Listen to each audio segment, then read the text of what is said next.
The Battle of the Classes. What's that old classic British series called?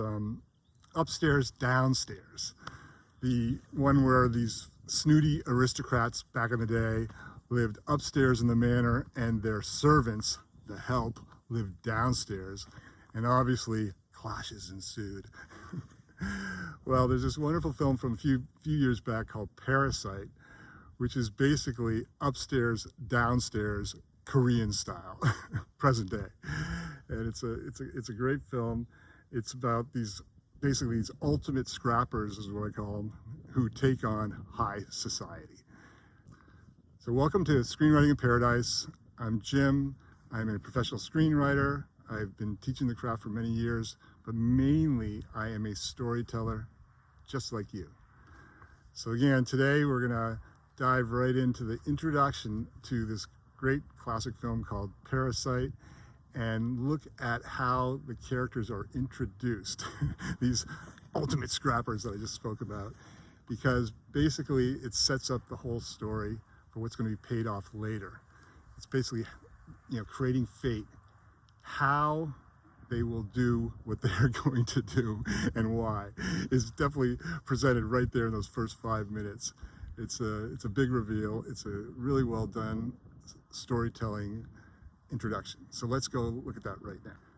So the Scrappers are a family of 4, mom and dad and their 2 teenage kids, daughter and son, who live in this dingy little basement apartment. So actually the very first shot is just of these windows at street view, and literally street view. So if you're standing there, your eyes would see the street and people's feet walking by, or maybe a car's wheels going by, or bicycle going by, just the wheels.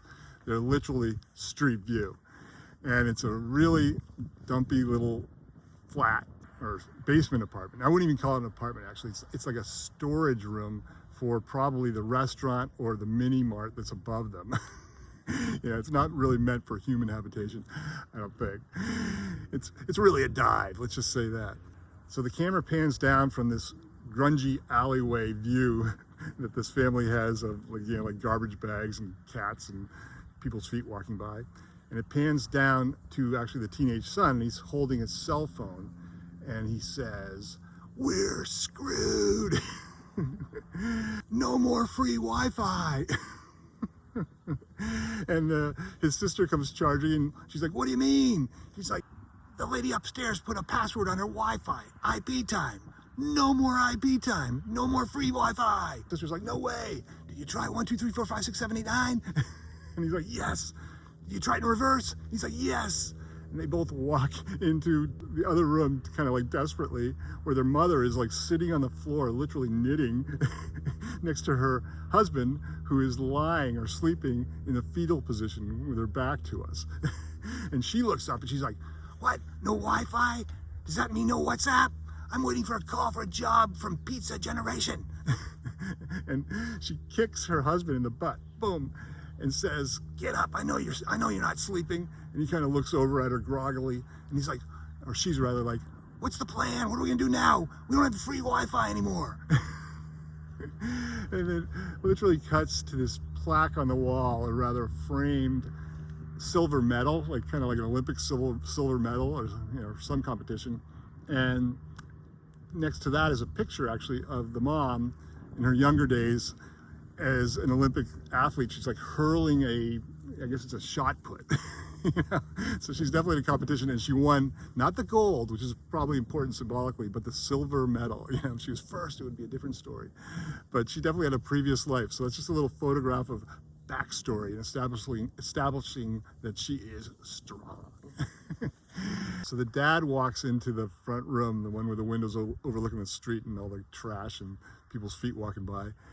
And he grabs a piece of old white bread and starts eating it groggily. And then he sees a bug on their little table, and he smashes it or flicks it away and says, "Stink bug," whatever that is, but it must stink. Just as his son walks in with his cell phone, still trying to, get Wi-Fi. And his dad's like, "Hold it up high, hold it near the ceiling, and walk around everywhere and put it in all the corners. See if you can find free Wi-Fi." And so the son does what he's told, and he walks down this corridor, which is literally, it's not like an apartment, it's like a storage corridor. And he walks down, it's all dingy and dark, and he's holding the phone up by the ceiling in the corners, and then he takes a left into this other room, which is really small and full of junk, and he's holding, again, his phone up high. But the hilarious thing is in the corner is an elevated toilet. So it's literally like you had to take a step up, and then there's this toilet by this little, again, basement window, but it's, you know, a couple feet below the ceiling, so you cannot stand up there. I don't even think you could sit up properly. You probably have to bend over to sit on the toilet. But he goes up there, and he puts the phone up there, and sure enough, he gets Wi-Fi. He's like, hey, got it. And his sister comes running in, and she's like, what? He goes, coffee time, 2G. And she's like, oh man, woo, did a new coffee shop open up? You know, so she goes up the little stairs too, and they both like crouch on this toilet. They're bent over getting their free Wi-Fi from Coffee Time Cafe. So the mom charges in, and she's like, you got free Wi-Fi? They're like, yeah. Okay, go to WhatsApp and check for Pizza Generation. And so her son does, and he's like, yeah, they called us. So we smash cut back into the living room where the family's now sitting on the floor, and behind them are these huge stacks of pizza boxes, pizza cartons, and they're all building pizza cartons. I guess this is a job that they got from Pizza Generation. And actually, as a side note, unique jobs are great for character and for storytelling, because it says a lot about your character. If you're a pizza box builder, it says something about you. There's no doubt about it. But always, try to think of unique professions for your characters, because it does reflect back on them. Okay, anyway, so the son holds up his phone. He's got a YouTube tutorial on his phone of a woman showing how to put together pizza boxes, and she's really quick. She's like the karate master of pizza boxes. She's like boom, flipping them over her shoulder in these huge stacks. I mean, literally putting them together in like 2 seconds. And the son's like, man, if we can learn to do it like her, we're gonna make a fortune. And then he's like, do you think it matters that she's standing up? Because of course they're all sitting down. It's little nuances like that also that makes it kind of feel real. It's a silly little question like, does it matter if you're standing up? And it probably does if you're the karate master of pizza box building. But they're going pretty fast themselves.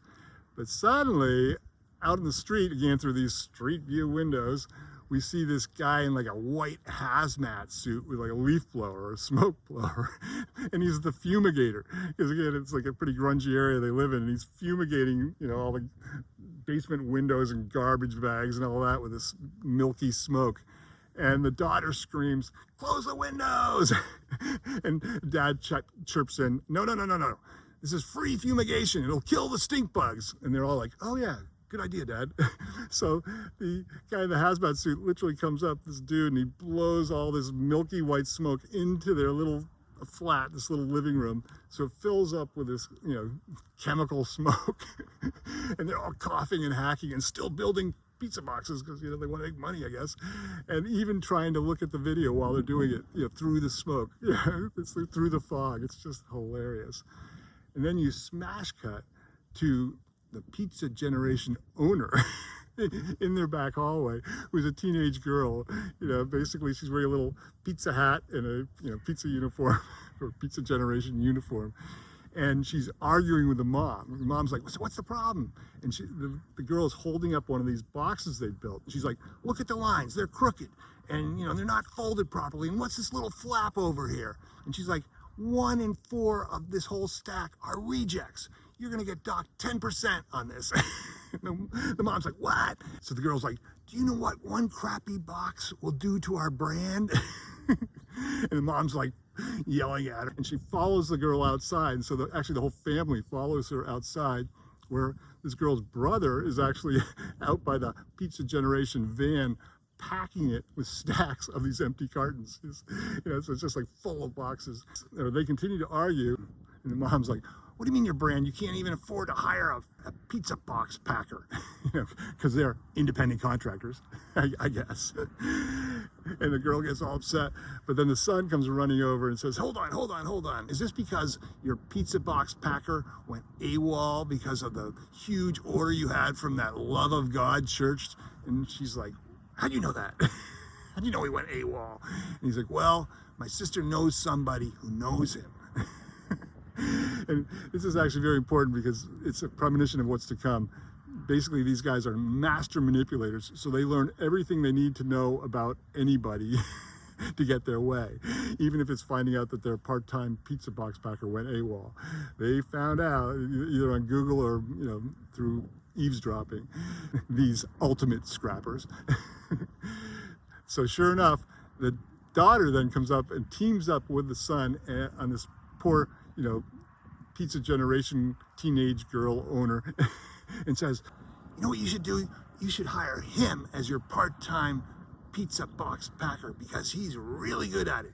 In fact, you can give him an interview tomorrow and he'll show you just how good he is. And the girl's like, oh, I don't know. And her brother, who's over there again, packing the truck or the van full of empty pizza boxes, says, yeah, we should hire him. The girl's all confused. She's like, okay, we'll talk tomorrow. And the son is like, okay, but you got to pay us right now for today, minus the 10%, of course, for the, the rejects. But you got to pay us right now. So she pulls out this wad of cash and pays them. She's just totally been overrun by them and manipulated. So we cut back to the dingy little living room where they're now all sitting around that same table where the dad earlier had flicked the stink bug. And they each have a green can of 16-ounce beer, like cheap beer, that they'd obviously just bought with the profits from their pizza box manufacturing fortune. And the father's, holding the beer up, smiling like a Toastmaster at Thanksgiving, and says, so we are gathered here today to celebrate the reconnection of our phones and free Wi-Fi. Like, thanks, Coffeeland 2G. You can't get much lower than that. Flicking stink bugs, buying cheap beers with your pizza box construction profits, or celebrating free borrowed Wi-Fi. So this introductory sequence is a great setup for the downstairs characters to do battle with the upstairs characters. And believe me, they will. And we all love underdogs, right? It's like, ready, set, go. And boy, do they go. In this Korean style upstairs downstairs movie. If you enjoyed this, definitely give me the hitchhiker's sign, and certainly put any comments you want in the comments. Please subscribe if you actually want to see more of this stuff, because I will be posting more, and certainly put any movies that you might want me to look at in the comments as well. Have a great day.